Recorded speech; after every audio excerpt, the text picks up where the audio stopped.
Good morning, everybody. Hope you guys are having a great day. Today is Monday, May 8th, and we'll get started right here. Alright, so if y'all have checked, we released yesterday's newsletter at around 7 a.m. yesterday, and in this newsletter, we're going to discuss the economic reports for this week. We're going to go over the earnings calendar, what to expect, and overall the game plan going into this week. So today we're going to have wholesale inventories at 10 a.m. Tomorrow there shouldn't be any data. And then, of course, Wednesday is the big CPI. And then Friday we'll have PPI and then import price index on Friday, as well as consumer sentiment. So this week we're going to expect the market to do its thing for around Monday, Tuesday, and then Friday we should start being a little bit more cautious with trading any sort of TEs or weeklies contracts. Just be a little prepared. But we do have, I believe, we have Airbnb earnings this week. We should have Disney somewhere in here. Disney's also going to be a big part of this week, as they have earnings, I believe, on the 10th. So Wednesday, their earnings should, yeah, there it is. Their earnings should be good. They've been rallying on Friday, so it's going to be an interesting watch for today, and we'll have that on our list to kind of keep an eye out as we approach Wednesday. It's going to be a interesting opportunity to watch out for. Anything other than that to be cautious of? Maybe PayPal and Oxy. Oxy is another one that's going to be very interesting. So let's get started. Let's go over what we're going to watch this week overall. First, we have Netflix. Netflix has a great setup. So far, symmetrical triangle. We can either break up or down. I'm going to be watching more towards the break up, and I explain it over here. We're watching, or sorry, more of a breakdown.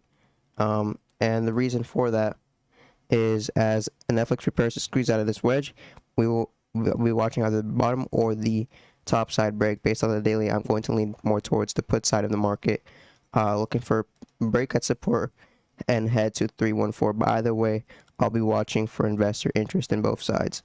So far, looking at the way that we've been looking at Netflix for the past week, we've been on a downtrend. No, so far, no sort of sign of us bouncing or sort of rejecting the current resistance. We kept being within this range where we are hitting lower lows and lower lows. So Netflix is going to be an interesting watch if we break support. Support looks pretty strong, so us breaking that will give us some more influence on our idea for puts. So far, pre-market Netflix looks like it is selling off a little bit. If we can keep going lower, we are already below VWAP. If we can break support at open today, I'll be looking for puts. But that's a great setup to watch out for this week. We're going to look at Meta as well. Meta has a falling wedge on the hourly. Meta tends to have falling wedges usually after a nice little earning. I believe last earning we also saw the same thing, where we chopped for a bit and then eventually broke out of it. I believe it was on this. And let me actually go to my screen share.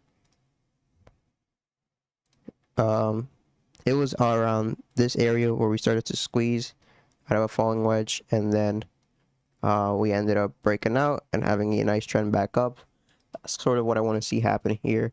And then as we break, then I want us to go up to around 238 as a main goal, and then 241.49 as sort of a diamond-handed goal.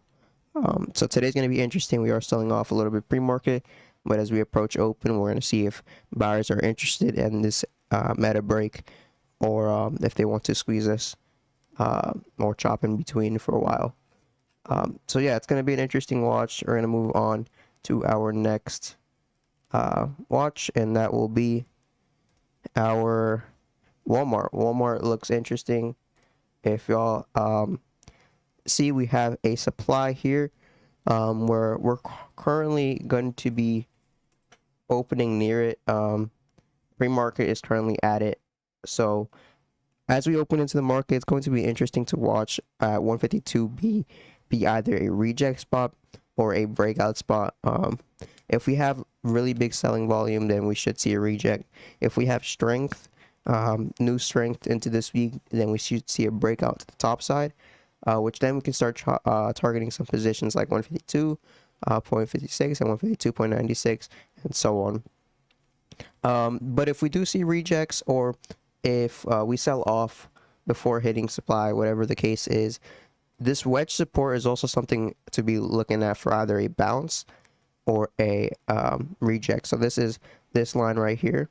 We could either break it, and if we break it, then we're heading to 149, which you can target and scalp for profits, or we may actually bounce off of it and it can be another buy opportunity.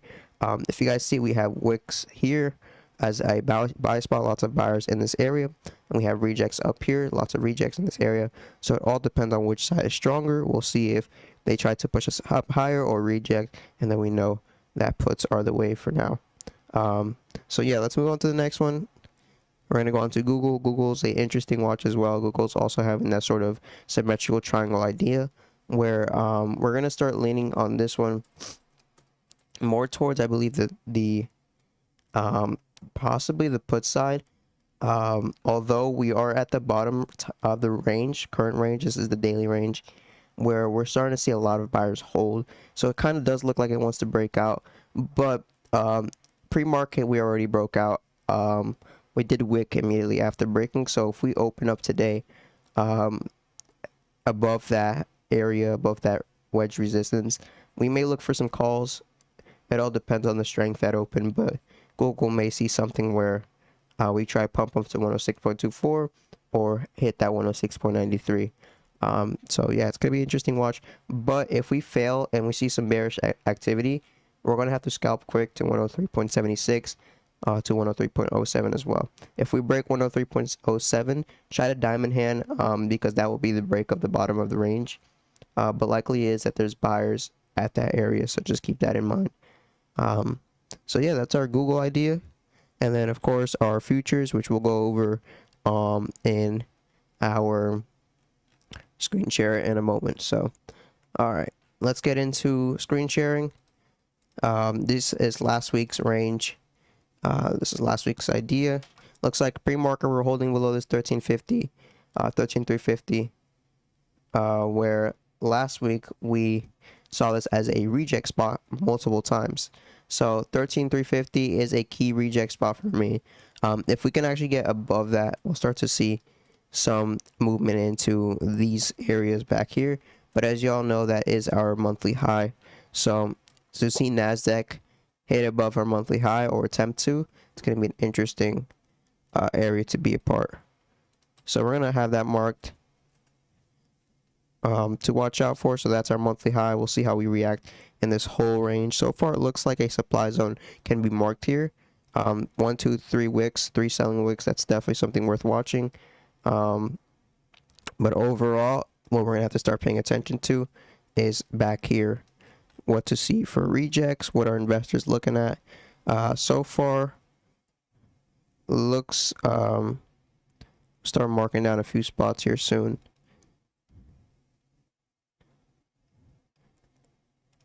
All right, we have one reject there we can watch out for. That's about 200 points above. Also possibly have a reject there. We're going to start looking around, trying to see that could be a possible spot. And then down here's our last one. We're going to go for this spot here, and that I'm looking at right here for rejects. We got this bottom as a bounce, we got these two as a reject, and then over here. So next time we approach that price, we may either see a reject, some selling overall. We're looking for some sort of momentum loss as we approach that price. But this is just for NASDAQ, and NASDAQ sort of looks like it's chopping at the top. Pre-market, this can be considered a bull flag. Once we break out, we're going to watch for a continuation, or if we break to the bottom side, momentum loss, we may see a continuation down. Looks pretty bullish rather than bearish, so we'll see how we approach today with NASDAQ. So let's move on to ES 1463 or 4163. is supply entrance. We have rejected it multiple times last week. My thing, and if you guys check the newsletter, I'm a little skeptical about this week, because this week we are looking at the market having this monthly high, first of all, which we failed last week. So we're in a really tight position where buyers are attempting to hit higher highs, but they're failing. And they've attempted this last week, they've attempted it the week before, and it's just been an ongoing sequence since I'd say February, around there. So us attempting it for the fourth time this, or third time, the fourth time this month, is going to be an interesting watch. So let's keep in mind that buyers have attempted this already twice this month. We're about to go for our third attempt this week, and if we do that, then what are the risk reward? Are we going to look for a continuation up? Are we going to look for a continuation down, or are we going to reject before we even get there? That's another thing to keep in mind. And if you notice, the same reject levels have been 4188, just this spot. It's been the same reject spot. We've seen 4173 back here. We've seen that become a reject spot. We've seen a reject at the top of supply, 4181 or 4179. That's also been some rejects, but overall we have an idea of where that's at. So the point I'm trying to get across is that just be very, very careful on how you choose to invest. Also, another thing to keep in mind, we have a low here and a lower low. So our last candle was a lower low, gained lots of buyers after bouncing at that 4060 spot. Notice also that we had our high here, higher high. Our last push down was a higher high. So we're starting to move into bigger territory, bigger markets, bigger moves, right? And so once we start to sell off, first off, lots of buyers that bought here, not enough profit takers, so they're still bag holding, whether they want to try and achieve 4173 or 4188. We're going to watch to see where the sellers are going to step in, because they're going to try and see a relief sell off, like something like this, where we bounced off previously, try to see a sell off and then bounce back up, and then just chop us, whether they try to attempt, they start to sell off again. We're looking for that sort of idea. But we're going to look at it at 4173, 4188, 4199, 4198. 8 will be our main idea spots. So hopefully you guys understand a little bit of the game plan related to ES today. I do not expect us to get a higher high today above 4204. If we do have levels to watch out for selling. These are monthly levels, so these are going to be some key spots as well to just watch out for. But the likelihood of us breaking out is going to be very, very low. In fact, I'd expect us to do what we've been doing last week when we opened up, which was chop. If you guys look, this was last week, or 2 weeks ago, sorry. Chop at this price and just chop at supply, basically. The idea is get some sellers, some buyers, chop at that area, and reject for a while. So we'll see how that does, how that plays, and we'll be careful, of course. And now if we break below 4145 today, we have a lot of uncertainty around this area where I don't plan on taking any trades, but we have bounce spots between 4118 and 4094 to watch out for. So other than that, that's all for me with ES. We're going to move on to SPX and we're going to discuss what we see there. All right. So SPX is also very interesting. Where it's probably going to be based on SPY, we're probably going to see a little bit of a gap up, but nothing too crazy. We have a gap over here that we're going to try and attempt to fill. If y'all see this gap over here, 4166 to 4162, we're going to see if we try to fill that today. If we're bullish, we first have to get above 4148, which has been a tough spot in the past as well. So it's going to be an interesting take to see how the market reacts there. Now, if we are bearish today and we do reject 4148, first off, the best money is going to be in rejects as far as today goes. We're going to look for some puts at the tops. But if we do end up selling off a little bit early, then watch that VWAP, see if we have buyers there. If not, and we begin to sell off, then look puts below 4127. Try to scalp to on 4113, where 4113 may try and see some buyers. But also just keep in mind we do also have a large gap, Friday pre-market gap right down here. So this could also be an area where investors may try to fill later in the week. I don't expect Monday to be an attempt of any sort. But we'll see how we do, and we'll trade wisely against it. So, all right, let's move on to individuals. We're going to go discuss what we see in stocks like Apple. So far, if you guys see Apple daily, very bullish. Friday we had earnings, or Thursday leading to Friday earnings report, and then we just rallied and rallied. Now it's around 173 pre-market, so it did drop a little bit. But overall, what I want y'all to see is if we fill a gap over here, we sell off, we approach support. So if we start to like drop around here, eventually we'll try to touch support, fill gap, whatever. Good chance we see some buyers. As far as right now goes, I personally will not trade Apple around this area. If we get to up here, maybe we can grab some puts. But personally, not going to take anything on Apple. I expect it to drop to do everything but make us money right now, me personally. Until we fill gap, or we bounce off support, or we break support, however the case goes. But I will not be trading Apple in this current time. But this is something worth watching going into the next few weeks. So yeah, let's go on to Costco. Costco hasn't been doing a lot. Costco, as well as consumer sector, Thursday or Wednesday sold off and then bounced back up, hitting a higher high. So with us watching Walmart, this is also going to play a big part, because Costco is a big part of the consumer sector, and Walmart is also a big part of the consumer sector. So we want them to both sort of work together. And with that, if they can break out, which Costco hasn't yet hit that higher high, so keep that in mind right here. Or Walmart hasn't hit that higher high, but Costco did. So if we go to Costco, we see that's a higher high.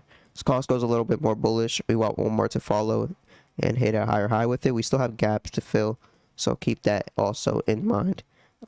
So yeah, let's go on to Nvidia. I know lots of y'all were trading Nvidia. Ever since we've broken supply, we've started to see a lot of big movements, and now starting to kind of lose momentum. We haven't hit a higher high yet, so it's going to be interesting to see if we attempt to break yesterday's or Friday's high. But at the moment, I'm not going to be looking at Nvidia for anything. We could probably use this as a breaker block, try to bounce off it and rally, but nothing yet as far as we go. Lots of momentum gain here, big strength. We may see a sell-off off the strength from Friday, or just a continuation, so we'll see.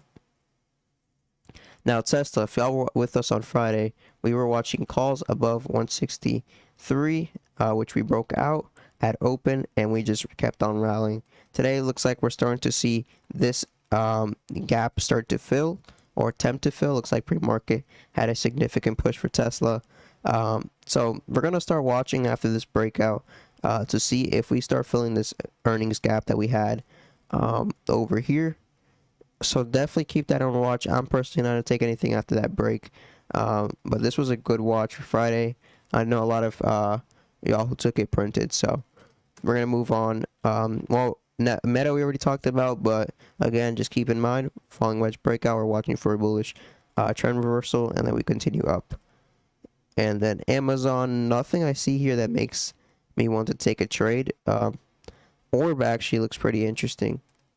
If y'all know what Orb is, the pre-market high matches with a resistance in the past. We can try and take some calls above it and see how that market plays out. Still, I wouldn't take it. Why? There's a lot of selling over here. Lots of risk, lots of chop possibility. So it's just, to me, not something worth taking at the moment. Support break goes, you can possibly make some money off support break. Again, Meta has been a stock that is, or sorry, Amazon has been a stock that is just choppy and choppy. And so it's something that I don't like to trade, especially if I'm trying to make quick scalps. So yeah, we're going to move on. We're going to look at AMD. Has been something I just wouldn't want to touch. Although we're now starting to see some momentum loss, which is good. We had our high here. right here. We had our higher low, higher low. So if we can get a higher low again, we know that the idea is sellers are starting to get in control, not enough buyers. So we'll see how we play out for the rest of the week. I do want to see if there's any sort of resistance or anything that can tell me where is it that they're trying to sell us, what is the direction they're trying to sell us off in. So far, nothing that I see. So yeah, that'll be all. I mean, we can mark this as a possible area of supply. Wicks, wicks, wicks, rejects, rejects. So we may see that be a possibility, but nothing worth marking right now for me. So of course, we talked about Netflix. Netflix is a big watch. Looks like we're attempting to break again right now, pre-market high. Hopefully by open, we'll be able to take that opportunity. But for right now, we're going to just be patient. And you guys see what I mean? We have our range here. Our range is down. And based off of the weakness, based off of this chop at this top, we may try to see a reject. Yeah, but if buyers are interested, it's a new week. We may try to go up high and then reject this top, which we can look for puts up here as well. So yeah, we're gonna look at Microsoft has been very bullish for the past month. Since probably November, we've seen some very bullish action. Yeah, since November, we've seen just a continuation up for Microsoft. We are at our monthly highs. This was actually something I had recently, which was our monthly high, our monthly sort of sell spot, which is up here. So it's going to be interesting to see how we start to react once we approach that monthly sort of resistance, which I'll personally be watching for swings for puts on Microsoft, or just to see how the overall stock reacts at that price. So yeah, let's have that on watch as well, and we'll move on. BAVA, something that has chopped. I want to look for puts. I missed it. And now we're starting to see a re-entrance back. If we break this resistance, I'll watch for calls. If we reject puts, maybe they watch. But overall, just going to stay a little bit away from it. We have a range on BA, which is this sort of range right here. And not going to mark anything specific, but high, low, and we're bouncing off the low, we're rejecting the high, and we're sort of squeezing over here. So it's going to be interesting to see which area we try to play out. I prefer the resistance break just so we can try and achieve that supply again, but we will overall see how we do and playing calls or puts. So Google, of course, we talked about. Google broke out already, starting to sell off. We'll see how it plays out. If it breaks up again, we'll try and play some calls. If not, we'll play rejects. We'll see how we do. And then, of course, Walmart. Other than that, we're going to end this morning live, what we went through and all that here. I hope you guys have a great trading day. If you do, let me know. And I'll see y'all next week or tomorrow. Peace out, everyone. Have a great day.